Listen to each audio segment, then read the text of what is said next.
to the girl in the next cell to her own.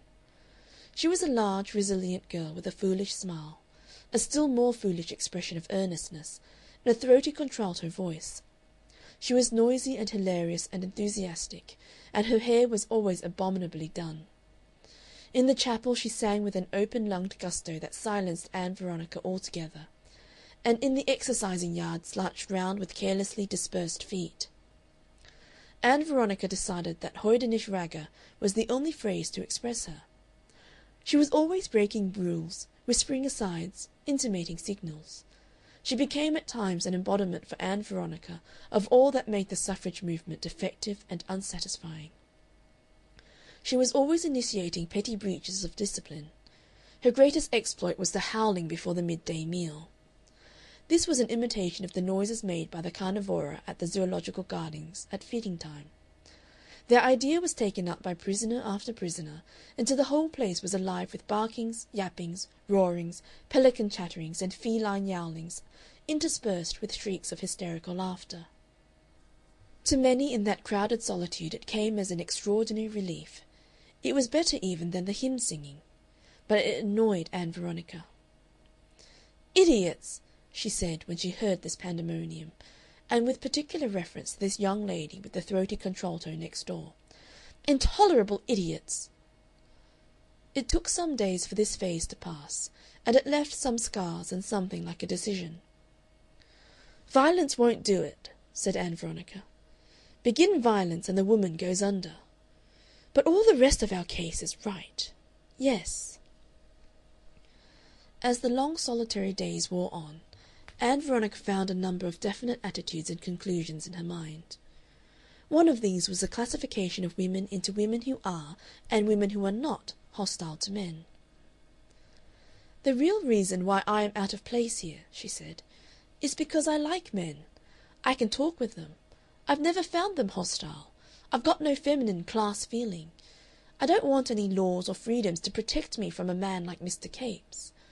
I know that in my heart I would take whatever he gave. A woman wants a proper alliance with a man who is better stuff than herself. She wants that and needs it more than anything else in the world. It may not be just, it may not be fair, but things are so.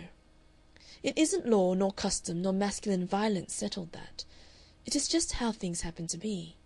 She wants to be free. She wants to be legally and economically free, so as not to be subject to the wrong man. But only God, who made the world, can alter things to prevent her being slave to the right one. And if she can't have the right one? We've developed such a quality of preference." She rubbed her knuckles into her forehead. "Oh, but life is difficult," she groaned. "When you loosen the tangle in one place, you tie a knot in another. Before there is any change, any real change, I shall be dead, dead, dead and finished, 200 years." Part 5.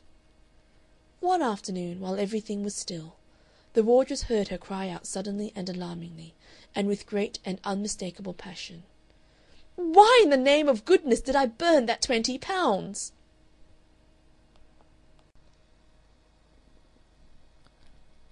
Part 6. She sat regarding her dinner. The meat was coarse and disagreeably served. "I suppose some one makes a bit on the food," she said. "One has such ridiculous ideas of the wicked common people and the beautiful machinery of order that ropes them in. And here are these places, full of contagion. Of course, this is the real texture of life. This is what we refined, secure people forget. We think the whole thing is straight and noble at bottom, and it isn't. We think if we just defy the friends we have and go out into the world, everything will become easy and splendid. One doesn't realize that even the sort of civilization one has at Morningside Park is held together with difficulty. By policemen one mustn't shock. This isn't a world for an innocent girl to walk about in. It's a world of dirt and skin diseases and parasites. It's a world in which the law can be a stupid pig and the police stations dirty dens. One wants helpers and protectors. And clean water. Am I becoming reasonable, or am I being tamed? I'm simply discovering that life is many-sided and complex and puzzling. I thought one had only to take it by the throat. It hasn't got a throat." Part 7. One day the idea of self-sacrifice came into her head, and she made, she thought, some important moral discoveries. It came with an extreme effect of rediscovery, a remarkable novelty. "What have I been all this time?" she asked herself, and answered, "Just stark egotism, crude assertion of Ann Veronica, without a modest rag of religion or discipline or respect for authority to cover me." It seemed to her as though she had at last found the touchstone of conduct. She perceived she had never really thought of any one but herself in all her acts and plans. Even Capes had been for her merely an excitant to passionate love, a mere idol at whose feet one could enjoy imaginative wallowings. She had set out to get a beautiful life, a free, untrammelled life, self-development without counting the cost either for herself or others. "I have hurt my father," she said. "I have hurt my aunt. I have hurt and snubbed poor Teddy. I've made no one happy. I deserve pretty much what I've got. If only because of the way one hurts others if one kicks loose and free, one has to submit. Broken-in people. I suppose the world is just all egotistical children and broken-in people. Your little flag of pride must flutter down with the rest of them, Ann Veronica. Compromise and kindness. Compromise and kindness. Who are you that the world should lie down at your feet? You've got to be a decent citizen, Ann Veronica. Take your half-loaf with the others. You mustn't go clawing after a man that doesn't belong to you, that isn't even interested in you. That's one thing clear. You've got to take the decent, reasonable way. You've got to adjust yourself to the people God has set about you. Everyone else does." She thought more and more along that line.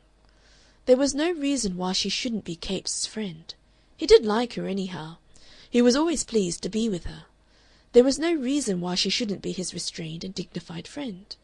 After all, that was life. Nothing was given away, and no one came so rich to the stall as to command all that it had to offer. Every one has to make a deal with the world. It would be very good to be Capes' friend. She might be able to go on with biology, possibly even work upon the same questions that he dealt with. Perhaps her granddaughter might marry his grandson. It grew clear to her that throughout all her wild raid for independence she had done nothing for anybody, and many people had done things for her.